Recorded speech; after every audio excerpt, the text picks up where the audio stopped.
Welcome guys to another episode of Tier Maker. So in this video we're going to be ranking the My Hero Academia Team Up Missions covers. Now if you don't know what My Hero Academia Team Up Missions is, it's basically a side series of manga, not made by Horikoshi, but the guy who makes them does a pretty good job of emulating Horikoshi's style. But yeah, it's a side series that doesn't really have anything to do with the actual, well it does have stuff to do with the actual show, but it doesn't influence the main show at all. There's little side stories that aren't canon. They're just there's fun little stories that don't have anything too insane happening. But yeah, there's fun little stories, and I'd recommend just taking a look at them. But yeah, without any further ado, let's get started with Volume 1. And we're just going to be ranking the covers of them. So yeah, Volume 1, I will say, Volume 1 is definitely my least favorite. I mean, the covers, they're not on the same level as the base My Hero Academia, just My Hero Academia's covers. Those ones are really good. I really like those, but it's not to say that these ones are bad. It's just that Horikoshi does a really good job on the covers. But these ones are still good though. But I think my issue is this one is just it Deku looks a little bit strange.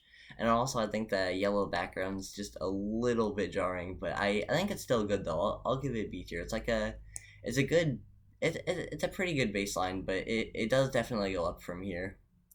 See, next up, Volume 2. It definitely solves my issue of the kind of jarring backgrounds, which gets my problem gets even fixed even better in the future with the rest of the covers. But this is another one that it's good. This one you can see that it has you can see more of Horikoshi's style, and they don't quite color it like Horikoshi does, but I think they still do a good job of coloring, and it looks like they do a lot. They make the colors a lot more chillaxed compared to Horikoshi, but yeah. Next up, Volume 3. I like Volume 3. This one's probably my favorite cover. I really I don't know. I think it's a neat Deku and Bakugo on the front, and also it really just completely solves my issue with the background being too jarring. Now having a nice sunset looking thing almost. I really like it. I think it looks good. It's definitely my favorite. See, next up, Volume 4.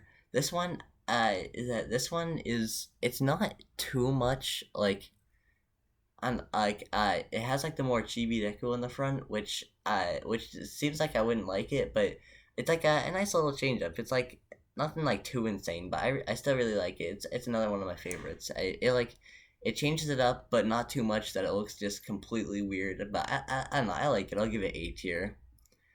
And last but not least, Volume 4. I like Volume 4.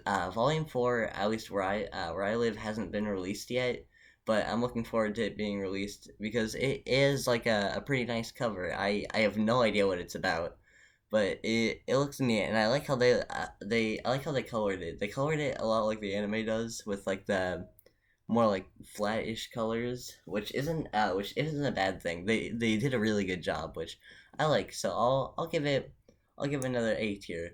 But yeah, that'll be it for today's video. I hope you guys enjoyed, and goodbye.